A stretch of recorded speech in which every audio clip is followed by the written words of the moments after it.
Mientras Jesús estaba en la cima del Monte de los Olivos, viendo hacia Jerusalén, su corazón se llenó de angustia y dolor. Mirando con previsión divina hacia el futuro, él podía ver al pueblo judío disperso por todo el mundo, la ciudad en ruinas, el templo ardiendo, destruido y convertido en desechos.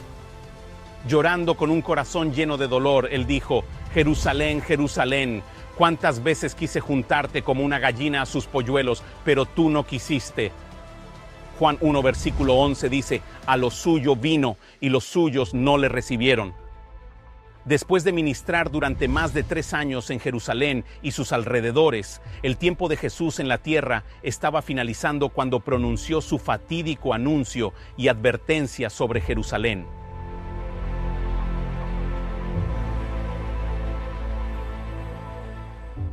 El templo que Jesús observaba desde lo alto en el Monte de los Olivos era la segunda estructura permanente en ese lugar. Originalmente, al salir de Egipto, los israelitas tenían una tienda temporal que los acompañaba. Al llegar a Israel, estuvo en Silo y se usó 300 años. Finalmente, el primer templo se completó durante el reinado del rey Salomón en 957 a.C. Este templo fue destruido por los babilonios en el 587 a.C. y muchos de los vasos fueron llevados de Jerusalén a Babilonia.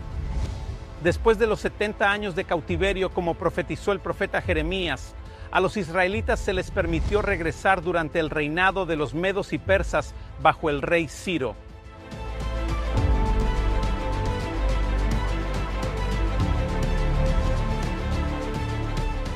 Este templo empezó a reconstruirse en 538 o 537 a.C. tras el decreto de Ciro para que los judíos volvieran a Jerusalén, enfrentando oposición local que causó retrasos antes de completarse en 515 a.C. Este templo estuvo en pie durante más de 500 años y fue el que Jesús visitó, donde habló siendo niño, ministró como adulto y se lamentó y lloró antes de ser crucificado. A veces llamado el Templo de Zorobabel porque él fue quien inició la reconstrucción. Más tarde fue renovado y ampliado durante la época de Herodes.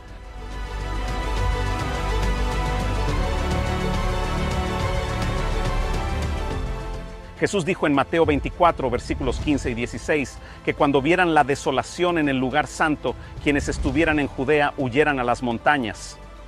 Cuando los ejércitos romanos llegaron por primera vez en el año 66 después de Cristo, liderados por Cestio, gobernador de Siria, desplegaron sus fuerzas fuera de las murallas de Jerusalén, considerada Tierra Santa, ya que se extendía a varios estadios del templo. No pudo tomar el monte del templo y se retiró, perdiendo más de 5,000 soldados en el proceso, según relata Josefo.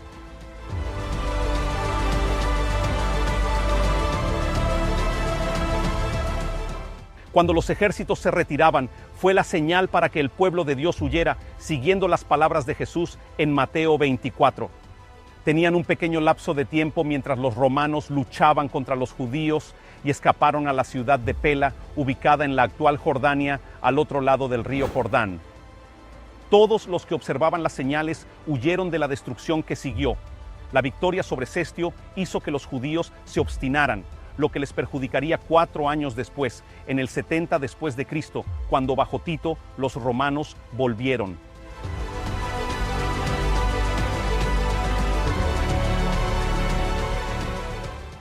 Rodear la ciudad durante la época de la Pascua, cuando estaba repleta de gente, solo aumentó aún más el horror que estaba por venir.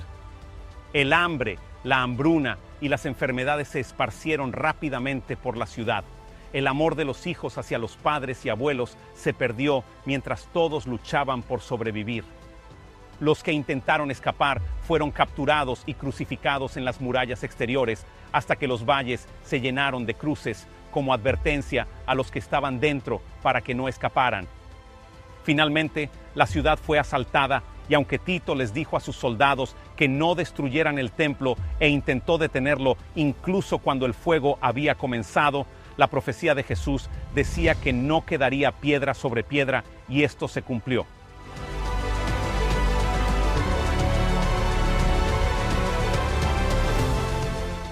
Jesús también advirtió a nuestro mundo actual sobre la crisis venidera y nos ha dado un bosquejo de las señales de su regreso para que no nos quedemos en la oscuridad. Él no quiere que nadie se pierda y ha descrito exactamente lo que sucederá antes de que regrese para que sepamos exactamente las señales de su regreso. Así como ningún verdadero creyente fue asesinado en la destrucción de Jerusalén, así hoy quienes estamos observando las señales no seremos destruidos, sino que Jesús nos protegerá hasta el fin de la historia de esta tierra.